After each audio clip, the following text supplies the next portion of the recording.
Eleven. Hi, this is Data-Driven Insights, and today we're going to talk about panic buying. In the recent few weeks, we have observed a lot of panic buying behavior, and in some countries, we have seen not only shortages with toilet paper, facial masks, and hand sanitizer, but we also saw shortages for pretty much everything else.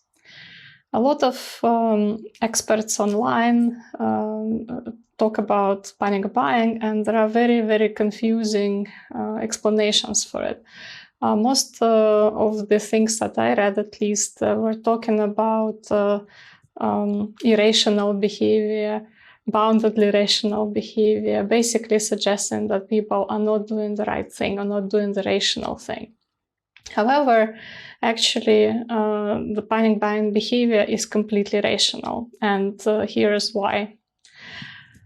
If we take one of the most mainstream psychological theories at the moment, that's prospect theory.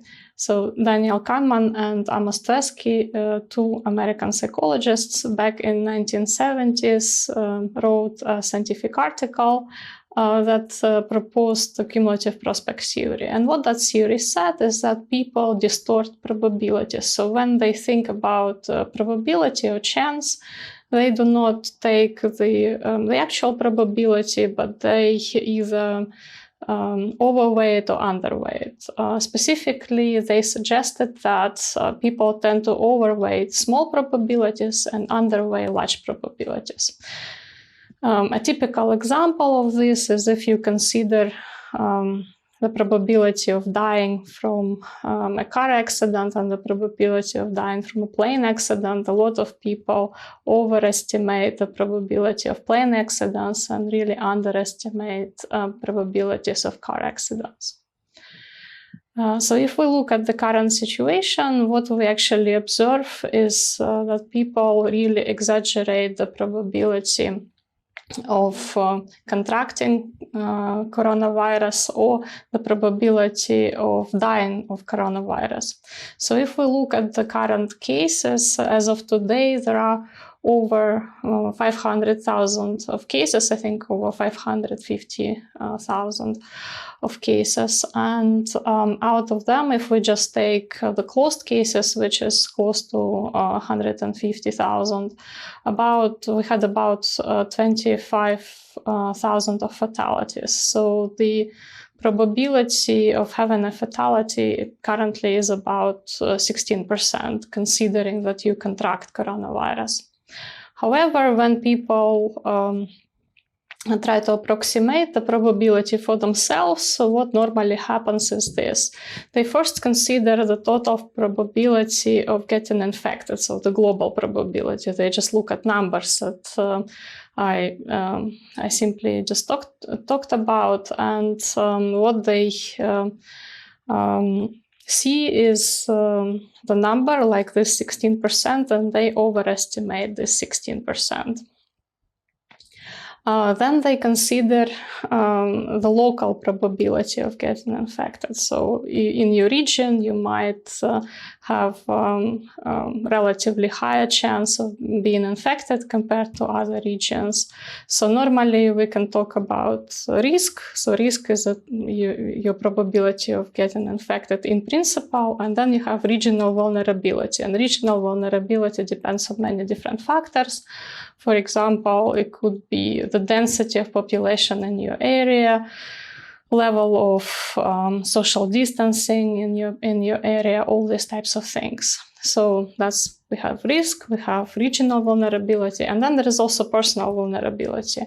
And your personal vulnerability could also be different dependent on what you do. So for example, if you are a nurse, you would have a really high propensity of contracting COVID at the moment. So your individual vulnerability would be quite different on a case-by-case basis.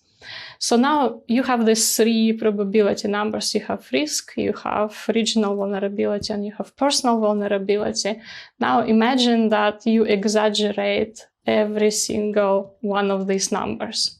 So what will end up happening is, instead of approaching the actual probability of contracting coronavirus as it is, you will have a much higher number in your head. So your perception of vulnerability will be a lot higher. So now imagine that a lot of people think about these probabilities and a lot of people exaggerate these probabilities. So even if the actual probability, say for you personally to contract coronavirus is quite low, let's just say it's 3 or 5%, if your perception is that it's 100% or close to 100%, you will be doing a lot of stretch things, including you are going to do a lot of panic buying. So what I would like to get across is that what we observe is not an irrational behavior. It's actually perfectly rational behavior, but it is based on a completely distorted view on the chances of contracting coronavirus and on potentially dying of coronavirus. So all the things that are currently discussed online, like, for example, illusion of control, which says that, people just want to get the basics so they feel more in control of the situation, or bandwagoning behavior, so people just see other people buy and they buy as well. All these things, of course, have a place and might be, to some extent, determining the current behavior we observe, but that's not the main thing. The main thing is actually the fact that as humans, we do not understand probabilities very well.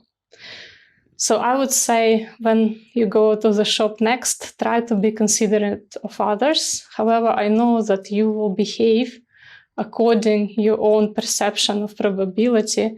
So I hope next time you go shopping, you will just be aware of this perceived vulnerability paradox.